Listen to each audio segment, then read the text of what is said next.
Hello, today I am interviewing Rysia Rozen OAM about her desire to support our community. Please share this video with anyone you think might be interested and go to the socialblueprint.org.au to see the many events offered by our community. So, welcome to the Social Blueprint, Rysia. Thank you, my pleasure to join you. Now, where did you come from?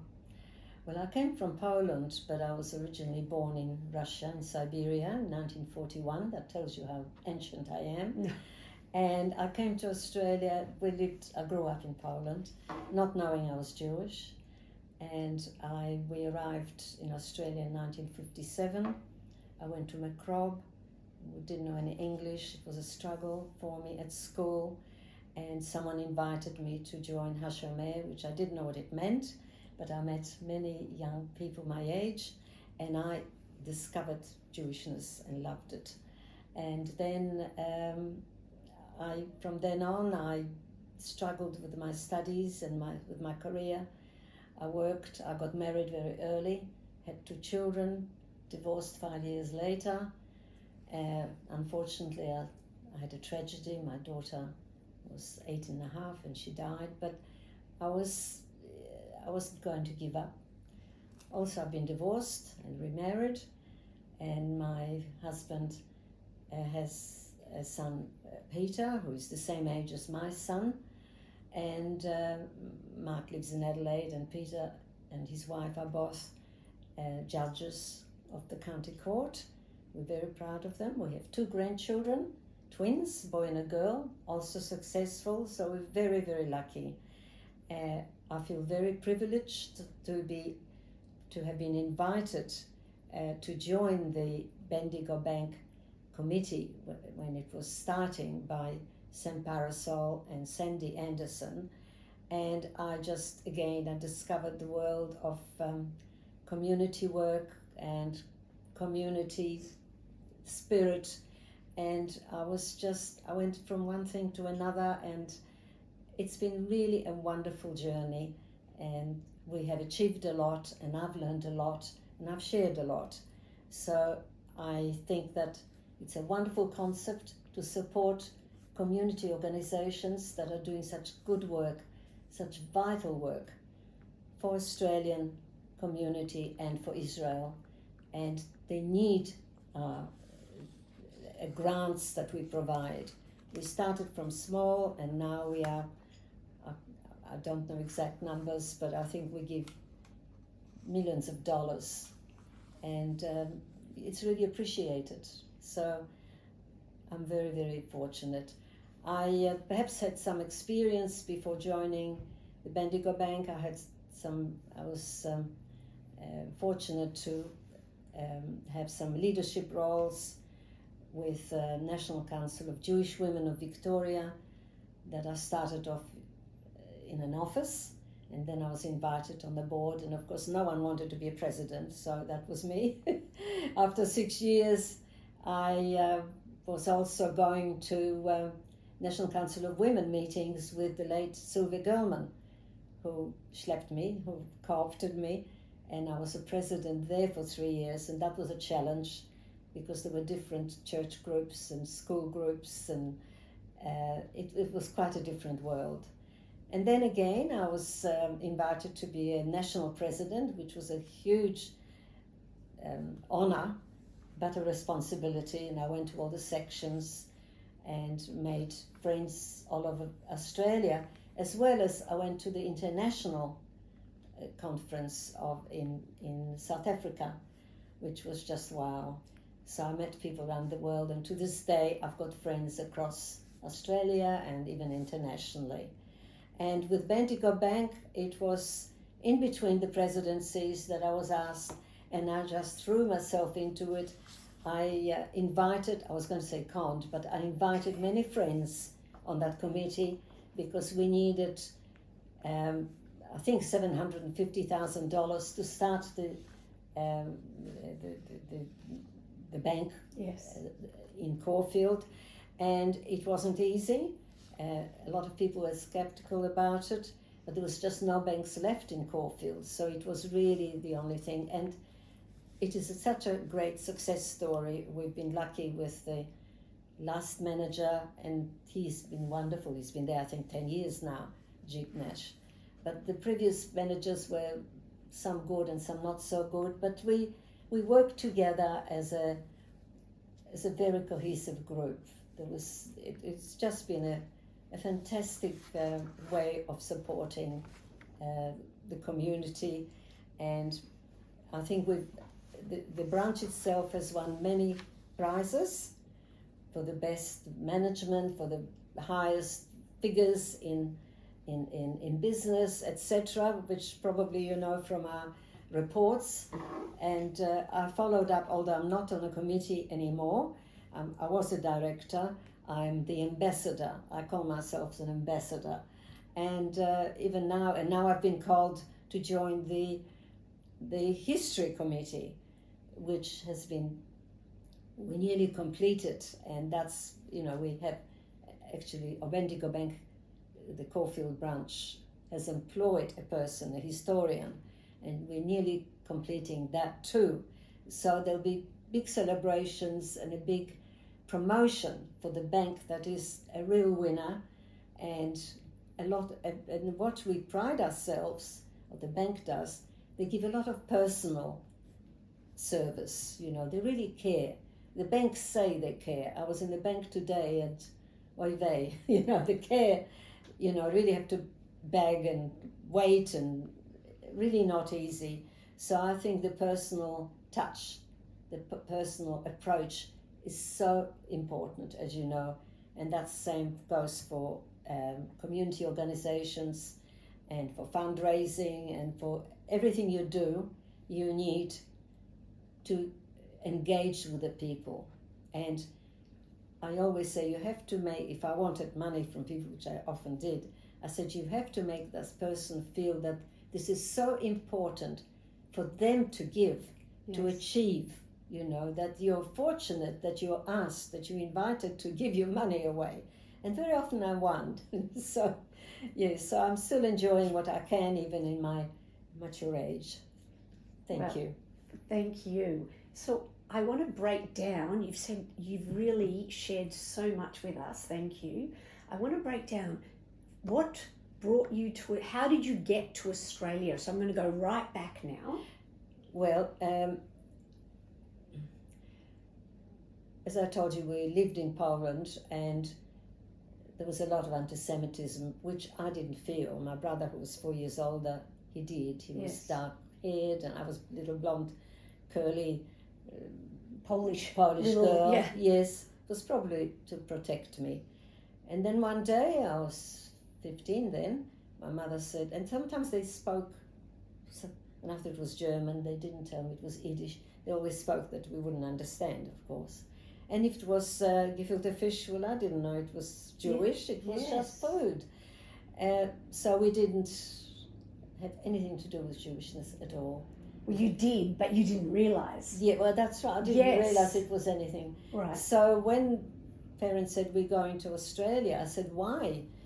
And they said, I was never really questioning much.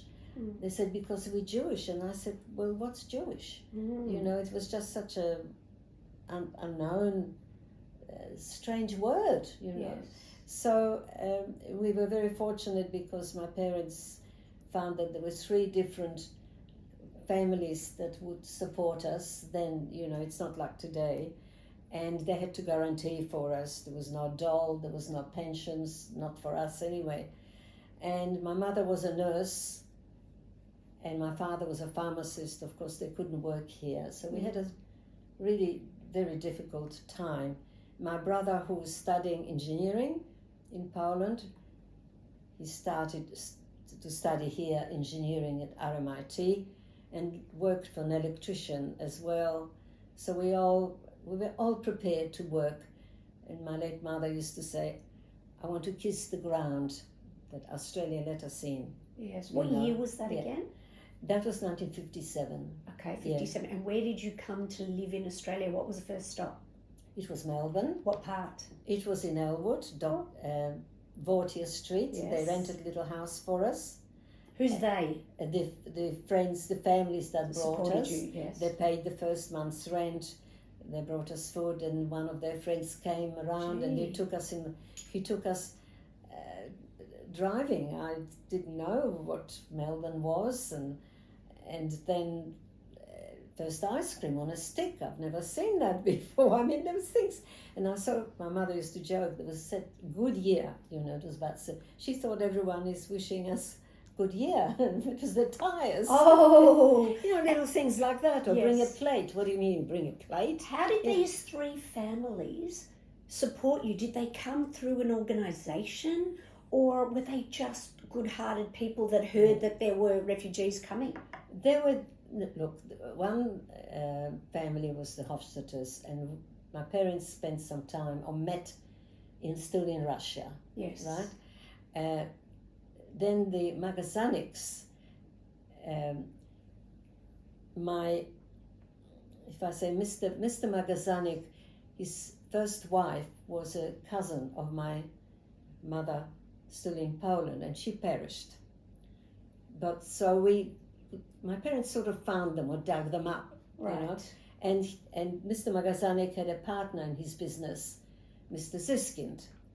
So those were the three families.